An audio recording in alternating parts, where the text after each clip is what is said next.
हमें इनक्रेजमेंट की बहुत ज़रूरत है यहाँ पे, खासकर कश्मीर में। और अगर यहाँ पर देखा जाए ज़्यादातर साइकिलिस्ट को यहाँ पर एक्सपोजर नहीं मिलता है। फिर से वो पहचान जो हमारी खोई हुई पहचान थी, वो पहचान फिर से हमें वापस मिल गई है। आज जो 3, 2, 1. Assalamu alaikum beautiful people. I hope you all are doing well and great. Welcome back to my YouTube channel. आज का वीडियो जो है वो मैंने एक और इनिशिएटिव पे बनाया है। आपको पता है G20 के चलते अलग अलग इनिशिएटिव्स जो है वैली में लिए जा रहे हैं और जिनके पीछे एक मकसद भी है। सो आज मैं साइक्लोथॉन जो इनिशिएटिव है लिया गया कल गांधरबल में, उसके बारे में बात करूंगी। साइक्लोथॉन या I can say cycle race, जो कल एक रेस मुनाकद की गई डिस्ट्रिक्ट गांधरबल में, उसके चलते अलग अलग डिस्ट्रिक्ट से बच्चों ने आके उसमें पार्टिसिपेट किया और अपने जो स्किल्स है उनको शोकेस किया। आपको पता ही होगा कि फिजिकल एक्टिविटीज जो है या कोई भी एक्सरसाइज जो है या आप कुछ भी ऐसे स्पोर्ट्स के रिलेटेड कोई भी गेम खेलते हैं तो उससे आपको बहुत बड़ा फायदा एक ये मिलता है कि आप मंशियात यानी कि ड्रग अब्यूज से बहुत कम उसकी तरफ आपका इन्फ्लुएंस रहता है। और आपको ये भी पता है कि हमारे समाज में आजकल जो मंशियात की एक बुरी वबा है और जो ड्रग अब्यूज की एक वबा है, उसने हमारी सोसाइटी को कहीं ना कहीं जो है पैरालाइज किया है, क्योंकि हमारे जो यंग यूथ है वो कहीं ना कहीं इसमें मुब्तला हो जाते हैं और उनका फिर इस चीज से बाहर निकलना और रिहैबिलिटेट करना कितना मुश्किल हो जाता है।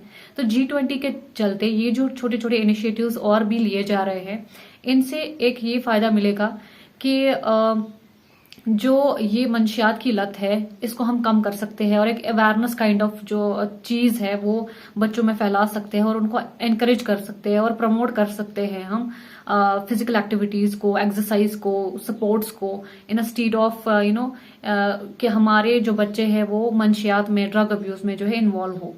अब आपको पता ही है कि साइक्लोथॉन, अगर हम साइक्लोथॉन या साइकिल रेस की बात करें, G20 के थीम्स में से एक एनवायरनमेंट या क्लाइमेट चेंज जो है वो एक ग्लोबल मुद्दा है जिस पर बात कॉन्स्टेंटली होती है या अलग अलग डेलीगेट्स अपने अपने एजेंडाज लेकर आए हैं। तो ये जो साइकिल रेस है ये एक और चीज को प्रमोट करती है, दैट इज एनवायरमेंटल सस्टेनेबिलिटी या इको फ्रेंडली एनवायरमेंट। हम कैसे अवेयर कर सकते हैं लोगों को उसके बारे में। अगर हम साइकिल रेस को ज्यादा प्रमोट करेंगे तो इससे क्या होगा, जैसे मैंने रिसेंटली आपके साथ एक वीडियो शेयर किया मैनुअल बाइक्स का, इलेक्ट्रिक बाइक्स का, इलेक्ट्रिक कार्स का, या वो कार्स ट्रांसपोर्टेशन जो इको फ्रेंडली है, उनसे क्या होता है कि कार्बन एमिशंस और जो पोल्यूशन है वो कम हो जाता है। तो इन इनिशिएटिव्स के थ्रू हम वो आइडिया भी जनरेट करते हैं लोगों के बीच में। तो इन एक्टिविटीज से क्या होता है कि हम वो आइडिया भी लोगों में, स्पेशली हमारी यंगर जनरेशन में जनरेट करते हैं कि हम अपनी सोसाइटी में जो है पोल्यूशन जो है उसको रिड्यूस कैसे कर सकते हैं।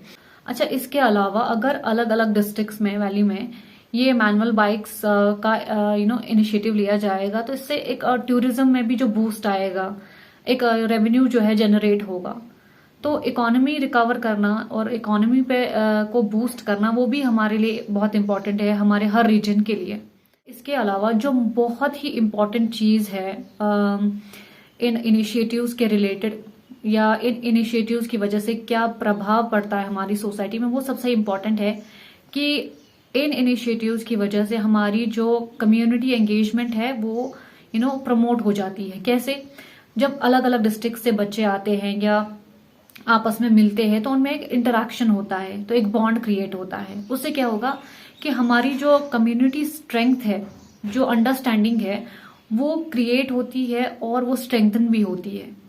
तो इन एक्टिविटीज से हम उस सोशल स्ट्रेंथ को डेवलप कर सकते हैं और उससे भी ड्रग अब्यूज में भी हमें हेल्प मिलेगा कि हमें ये डायग्नोज करने में भी आसानी होगी कि कौन बच्चा अगर कोई मुब्तला है तो हम उसे रिहैबिलिटेट कैसे कर सकते हैं। क्योंकि बच्चे जब आपस में मिलते हैं तो they get to know about each other, तो एक दूसरे के बारे में जब पता चलता है तो हमारे सोशल बॉन्ड्स जो है वो मिल जाते हैं, एक स्ट्रेंथ उसमें आ जाती है और हमें एक दूसरे के बारे में पता भी चलता है।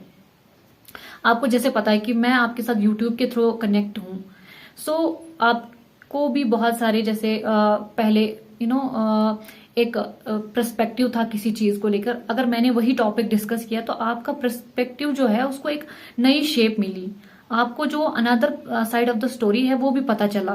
तो फिर आप दो चीजों को एक अलग अलग तरीकों से देखते हैं तो आपके पास एक ब्रॉडर पर्सपेक्टिव आ जाता है और आप चीजों को अच्छे से समझने की कोशिश करते हैं और अच्छे से समझ भी पाते हैं। तो ओवरऑल ये सब चीजें जो है हमारी सोसाइटी में हमें बूस्ट करती है और हमें एक बेहतर सोसाइटी क्रिएट करने के लिए जो है मदद करती है। और हमें सिर्फ अब G20 पर ही उसी तक अपना फोकस नहीं रखना है। कल को G20 हमारे कंट्री में खत्म होकर दूसरी कंट्री में उसको ये अपॉर्चुनिटी मिलेगी इसको होस्ट करने का, उसके बाद भी हमें ऐसी एक्टिविटीज जो है अपनी सोसाइटी में जारी रखनी है। अगर हम किसी लोकल एरिया से बिलोंग करते हैं तो हमें खुद से ये इनिशिएटिव लेना है। हम अपनी लोकल सोसाइटी से, अपनी सिविल सोसाइटी से बात करें कि चलिए आज हम ये एक्टिविटी करवाते हैं, आज हम वो एक्टिविटी करवाते, तो ताकि आपकी जो सोशल स्ट्रेंथ है, आपकी जो कम्युनिटी स्ट्रेंथ है वो भी बूस्ट हो और आपके ख्यालात जो है एक दूसरे के साथ शेयर हो और आपको ब्रॉडर पर्सपेक्टिव मिले चीजों के बारे में। जैसा कि आपने देखा ही होगा कि अलग अलग डिस्ट्रिक्ट से बच्चों ने पार्टिसिपेट किया और बहुत ही उनको एक एनकरेजमेंट मिला होगा और उनका मोरल जो है वो बूस्ट हुआ होगा। देखते हैं कि लोकल्स इस पर क्या उनका रिस्पॉन्ड है। और पेरेंट्स वगैरह, जाहिर सी बात है जब एक बच्चा किसी प्रोग्राम में पार्टिसिपेट करने जाता है तो उसके पेरेंट्स को पता रहता है कि मेरा बच्चा इस प्रोग्राम में पार्टिसिपेट करने गया है। सो लेट्स सी कि बच्चों के साथ साथ वालिदैन का भी क्या रिस्पॉन्स है इस प्रोग्राम की तरफ। ऑर्गेनाइजर्स की शुक्रगुजार हूँ कि उन्होंने ये रेस मतलब ऑर्गेनाइज़ की और यूथ को एनकरेजमेंट के लिए यहाँ पे आए। ये बहुत अच्छी रेस थी और यहाँ की फैसिलिटीज़ वगैरह भी बहुत ज़्यादा अच्छी थी, तो मैं बहुत खुश हूँ यहाँ की रेस में पार्टिसिपेट करके। G20 एक अच्छा, मतलब इस इवेंट के हिसाब से G20 को एक अच्छा बूस्ट मिलेगा क्योंकि बच्चों को पता चल गई इस बारे में और यूथ को दिन ब दिन इंकरेजमेंट इस चीज़ की मिलनी चाहिए। ऐसी रेसेस होनी चाहिए दिन ब दिन और यूथ को इंकरेजमेंट के लिए, क्योंकि और फीमेल्स को भी निकलना चाहिए खासकर मतलब रेसेस में वगैरह। वो सोचती है कि हम नहीं जा सकते, लेकिन हमें इंकरेजमेंट की बहुत ज़रूरत है यहाँ पे खासकर कश्मीर में, और ऐसा इंकरेजमेंट मिल रहा है दिन ब दिन, तो मैं बहुत शुक्रगुजार हूँ। आज जो ये रेस हुई G20 को लेकर बहुत ही अच्छी परफॉर्मेंस रही सारे बच्चों की और बहुत ही अच्छे तरीके से इन्होंने ऑर्गेनाइज़ की थी ये रेस। इससे क्या होता है कि जो आने वाली जनरेशन है, टीनएजर्स या यूथ्स जो होते हैं, उनको एक्सपोजर मिलता है। अगर यहाँ पर देखा जाए ज़्यादातर साइकिलिस्ट को यहाँ पर एक्सपोजर नहीं मिलता है। ऐसी रेसेस अगर लगातार एक महीने में कम से कम एक रेस तो होनी चाहिए। जो हमने साइकिलिंग इवेंट यहाँ पे मुनक्किद किया था जिसमें अप्रॉक्सीमेटली 500 बच्चों ने पार्टिसिपेट किया, इसका बुनियादी मुद्दा व मकसद ये है कि हम कश्मीर में G20 सेलिब्रेट कर रहे हैं और उसी सेलिब्रेशन का जो हमारा आज हिस्सा था ये साइकिलिंग इवेंट था, जिसमें कश्मीर के बहुत सारे बच्चों ने पार्टिसिपेशन किया। कुछ बच्चे सोपोर से आए थे, पुलवामा से आए थे, श्रीनगर से आए थे, बडगाम से आए थे, गांदरबल से आए थे। मुद्दा और मकसद यही है कि G20 को हम अच्छे तरीके से सेलिब्रेट कर रहे हैं और G20 जो हमें अपॉर्चुनिटी कश्मीरियों को मिली है, जिससे हमें पूरे वर्ल्ड में फिर से वो पहचान, जो हमारी खोई हुई पहचान थी, वो पहचान फिर से हमें वापस मिल गई है। आज जो मेरा आर्टिजन है जो खुद अपने हाथों से पश्मीन का शाल बना रहा है, आज उसको डायरेक्टली यूरोपियन वाले यहाँ पे आ गए और यहाँ से वो शाल पिक करेंगे।